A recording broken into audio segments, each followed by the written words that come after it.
तो स्वागत है आप सबों का हमारे एजुकेशन की इस नई दुनिया राजन अ बिलीफ में।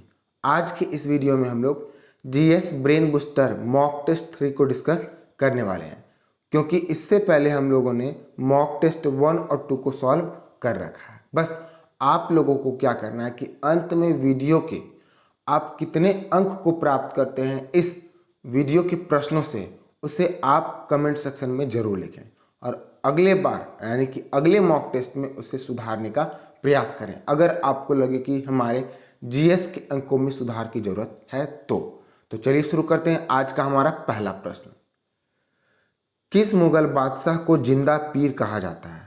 अकबर, औरंगजेब, शाहजहां, जहांगीर। तो औरंगजेब को जिंदा पीर कहा जाता है। तो क्वेश्चन नंबर 1 का ऑप्शन बी सही है। स्वराज पार्टी की स्थापना किस वर्ष की गई थी? 1919, 1923, 1922 और 1920। तो स्वराज की पार्टी की जो स्थापना की गई थी वो वर्ष 1923 में की गई थी। अगर यहाँ पे आपको डेट भी पूछा जाए तो इसकी स्थापना 1 जनवरी 1923 को की गई थी। तो क्वेश्चन नंबर 2 का ऑप्शन बी सही है।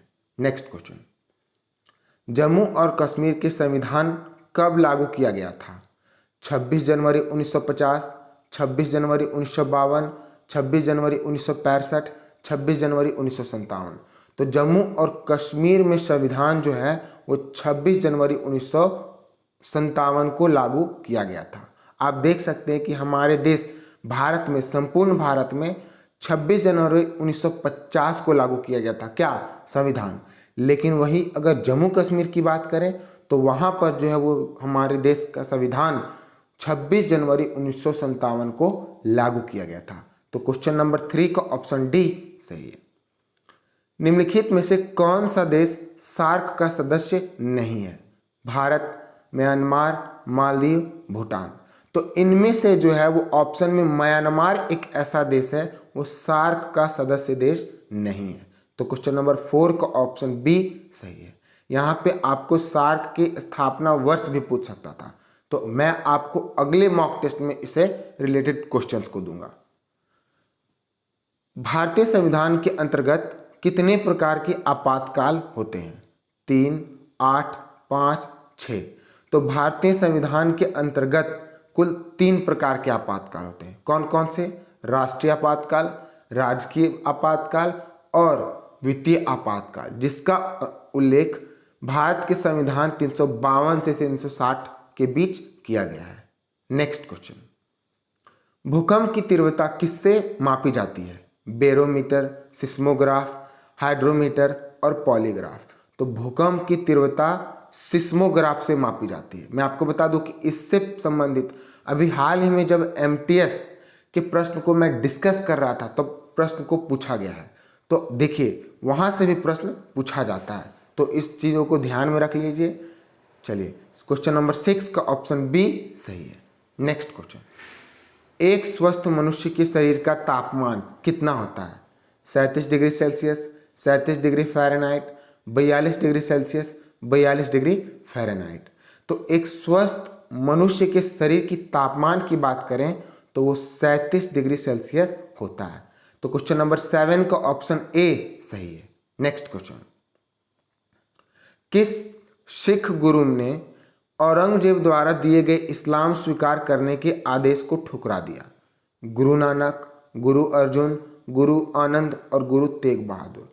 तो अगर इन चारों में से ऑप्शंस की बात करें तो गुरु तेग बहादुर एक ऐसे सिख गुरु हुए जिन्होंने औरंगजेब के द्वारा दिए गए इस्लाम को स्वीकार करने को ठुकरा दिया।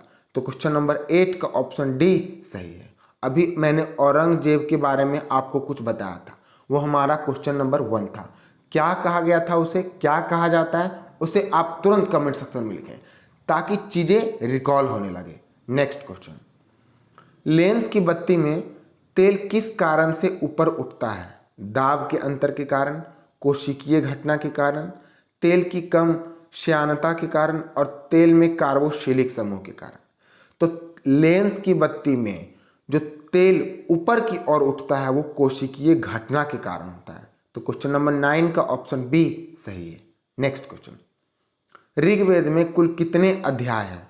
5, 6, 18 और 10। तो इसका जो उत्तर होगा वो ऑप्शन डी यानी कि 10 होगा। ऋग्वेद में कुल 10 अध्याय है। तो क्वेश्चन नंबर 10 का ऑप्शन डी सही है। नेक्स्ट क्वेश्चन, सिखों के अंतिम गुरु कौन थे? गुरु अर्जुन देव, गुरु गोविंद सिंह, गुरु तेग बहादुर और गुरु हरकिशन राय। तो ये सिखों से संबंधित दूसरा प्रश्न है, ठीक है, तो इसे आपको ध्यान में रखना है, कुछ भी पूछा जा सकता है एग्जाम में। तो सिखों के अंतिम गुरु की बात की जाए तो वो गुरु गोबिंद हैं, जो कि 10वें गुरु हैं, ठीक है। चलिए क्वेश्चन नंबर 11 का ऑप्शन बी सही है। भारत में अंकलेश्वर किसके उत्पादन के लिए जाना जाता है? पेट्रोलियम, यूरेनियम, लौह अयस्क और कोयला। तो भारत में जो अंकलेश्वर नामक स्थान है वो यूरेनियम के उत्पादन के लिए जाना जाता है। अच्छा, आप लोगों को क्या करना है, ये अंकलेश्वर है कहाँ, मतलब कि भारत के किस राज्य में अंकलेश्वर नामक स्थान है जहां पर यूरेनियम ज्यादा मात्रा में पाया जाता है? फटाक से कमेंट सेक्शन में लिखें। तो क्वेश्चन नंबर 12 का ऑप्शन बी सही है। नेक्स्ट क्वेश्चन, भारत की पहली नहर ऊर्जा परियोजना कहां स्थापित की गई थी? कांडला, विजिंजम, कारवाड़ और धारवाड़। तो भारत की पहली लहर ऊर्जा परियोजना की जो स्थापना की गई थी वो विजिंजम है। तो क्वेश्चन नंबर 13 का ऑप्शन बी सही है। नेक्स्ट क्वेश्चन, हवाई जहाज का आविष्कार किसने किया था? तो ये तो इसका उत्तर आप आसानी से दे सकते हैं। हवाई जहाज का जो आविष्कार किया था उसका आविष्कार राइट ब्रदर्स के द्वारा किया गया था। अच्छा, मैंने पिछले जीएस की प्रैक्टिस सेट में या मॉक टेस्ट में आपसे एक प्रश्न पूछा था कि हवाई जहाज को बनाने में कौन सा एलिमेंट का प्रयोग किया जाता है। तो अगर आप मेरे उस वीडियो को देखें तो फटाक से अभी फिर से इस प्रश्न के उत्तर को भी आप कमेंट सेक्शन में लिखें, क्योंकि होता क्या है, चीज़ों को लिखने से चीज़ें याद होती है। तो आप उसे लिखकर अपने दिमाग से या फिर अपने माइंड से उसे भूलने ना दें। चलिए क्वेश्चन नंबर 14 का ऑप्शन ए सही है। विश्व का सबसे बड़ा कॉफी उत्पादन देश कौन सा है? अर्जेंटीना, पेरू, भारत और ब्राजील। तो विश्व का अगर सबसे बड़ा कॉफी उत्पादन देश की बात की जाए तो वो ब्राजील है। तो क्वेश्चन नंबर 15 का ऑप्शन डी सही है। क्लाइव को बंगाल का गवर्नर कब बनाया गया था? तो क्लाइव को बंगाल का गवर्नर जो है वो 1758 में बनाया गया था। तो क्वेश्चन नंबर 16 का ऑप्शन सी सही है। किस राज्य में जगन्नाथ मंदिर स्थित है? बंगाल, उड़ीसा, केरल, उत्तर प्रदेश। तो अगर जगन्नाथ मंदिर की बात करें तो उड़ीसा में है। तो क्वेश्चन नंबर 17 का ऑप्शन बी सही है। रविन्द्रनाथ टैगोर को किस वर्ष नोबेल पुरस्कार प्रदान किया गया था? 1911, 1912, 1913 और 1914। मैं आपको बता दूं कि इस प्रश्न को भी मैंने अपने किसी ना किसी जीएस प्रैक्टिस सेट या फिर मॉक टेस्ट या फिर सीएचएसएल के प्रीवियस ईयर क्वेश्चन या एमटीएस के प्रीवियस ईयर क्वेश्चन में डिस्कस किया है। तो चीज़ें को मैं रिपीट कर रहा हूँ ताकि हो सकता है सेम चीज़ों को अलग अलग तरीका से पूछा जाए, इसलिए मैं चीज़ों को रिपीट कर रहा हूँ। तो इसका ध्यान आप लोगों को रखना है। तो अगर रविन्द्रनाथ को नोबेल पुरस्कार देने की बात की है तो उन्हें जो है 1913 में नोबेल पुरस्कार दिया गया था। और क्यों दिया गया था वो मैंने आपको बताया था। इनको पुस्तक गीतांजलि के कारण नोबेल पुरस्कार दिया गया था। नेक्स्ट क्वेश्चन, एनी बेसेंट भारतीय राष्ट्रीय कांग्रेस के अध्यक्ष कब बनी थी? तो एनी बेसेंट जो है वो भारतीय राष्ट्रीय कांग्रेस का अध्यक्ष 1917 में बनी थी। तो क्वेश्चन नंबर 19 का ऑप्शन डी सही है। भारत की सर्वोच्च पर्वत श्रेणी कौन सी है? Kanchenjunga, Nanda Devi, Everest, Godwin, ऑस्टविल। तो भारत की सर्वोच्च पर्वत श्रेणी की बात की जाए तो इसका जो उत्तर होगा वो ऑप्शन डी गॉडविन ऑस्टिन होगा। नेक्स्ट क्वेश्चन, इलेक्ट्रिक बल्ब के निर्माण में किस कांच का प्रयोग किया जाता है?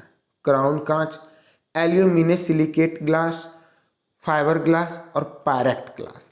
तो इलेक्ट्रिक बल्ब जिसका प्रयोग हम लोग अपने घर में करते हैं उसमें जो है वो एल्यूमिनेट सिलिकेट ग्लास का प्रयोग किया जाता है। एल्यूमिनो सिलिकेट ग्लास का प्रयोग किया जाता है। तो क्वेश्चन नंबर 21 का ऑप्शन बी सही है।